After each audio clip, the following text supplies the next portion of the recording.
SI भर्ती 2021 से जुड़ा मामला। एसआई भर्ती 2021 से जुड़ा मामला, अपीलों पर राजस्थान हाईकोर्ट में हुई सुनवाई। राज्य सरकार की ओर से मामले में बहस हुई पूरी। गुरुवार को फिर होगी मामले की सुनवाई।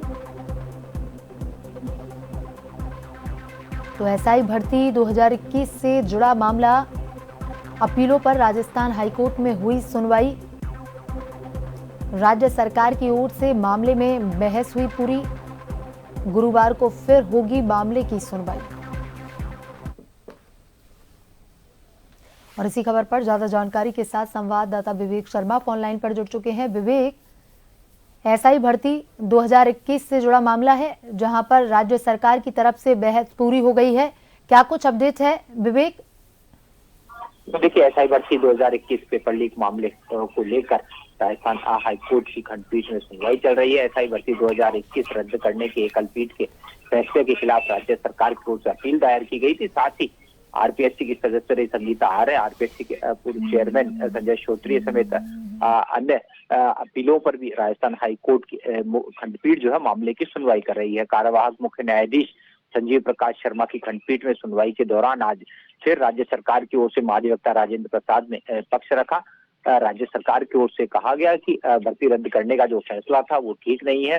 इससे मेहनत करने वाले और तैयारी कर परीक्षा में बैठने वाले अभ्यर्थियों के साथ छलावा हुआ है, क्योंकि महज कुछ अभ्यर्थियों के पास सेंटर से जो भर्ती का पेपर लीक हुआ था वो उन्हीं के पास पहुंचा था। आरपीएससी से जो पेपर लीक हुआ था वो आगे बच्चों और दलालों तक ही गया था। इस पेपर का जो लीक किया गया पेपर था वो पूरे राजस्थान में उसका फैलाव नहीं हो पाया था। एकल पीठ की ओर से पूरी भर्ती जो रद्द की गई है, इसका असर सभी जो सही अभ्यर्थी थे उनके जीवन पर भी पड़ रहा है। भर्ती रद्द करने से ईमानदार और योग्य अभ्यर्थियों का भविष्य जो है वो प्रभावित होगा। ऐसे में निष्पक्ष रूप से जिन्होंने परीक्षा दी थी उनके साथ न्याय होना चाहिए। साथ ही कहा गया कि जांच एजेंसियां सही और गलत अभ्यर्थियों को पहचान कर सकती है। और जो एसआईटी इस मामले में जांच कर रही थी उसने अब तक कई आरोपियों को गिरफ्तार किया है, जिसमें कई चयनित अभ्यर्थी भी शामिल है। साथ ही आरपीएससी पेपर लीक से जुड़े आरपीएससी के कई कारिंदे और अन्य कई दलाल जो है वो इस मामले में गिरफ्तार किए गए हैं। इस पूरी भर्ती प्रक्रिया को अगर देखा जाए तो रद्द करने से बचना चाहिए। एकल पीठ जो फैसला था उस पर रोक लगानी चाहिए।